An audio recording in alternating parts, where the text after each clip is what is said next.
بیا وروسته هلته خبرې شروع سوې. د طالبانو ډیر سوچ فکر دا و چې کیدای شي د رباني خلک له موږ سره خبره واوري. فهیم ته وویل، رباني ته وویل، سیب ته وویل، خو هغو موږ ته لار رانه کړه، په هیڅ وجه باندې لار نه پرېښوه. د دوستم د خلکو سره خبره وسوه، لار ترتیب برابر سو، نو دا خو چې موږ روان سو. د مذاکراتو د جزئیاتو څخه موږ پوره معلومات نه درلودې. دومره قدر فقط خبر سو چې حاجي ملا فاضل اخوند دوستم سره معاهده کړې ده او صلح ورسره کړې ده. موږ ځو بلخ ته.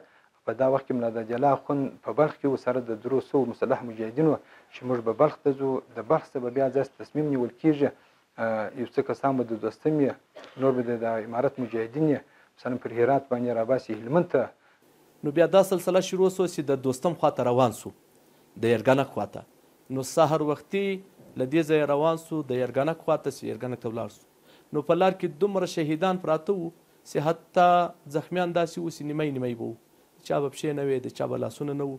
په شمال کې د دوستم سره دا ډول تفاهم سوی وو چې کوم مجاهدین چې کورونه یې په جنوب کې دي یا په غرب کې دي، هغوی به 1 میل اسلحه د ځان سره او هغه وسایط او موټرونه چې دوی پکې انتقالیږي د هغو سره به ځي خپلو کورونو ته. نور هغه ثقیله اسلحې یا وسایط او ټینکونه او موټرونه او دا شیان به پرېږدي.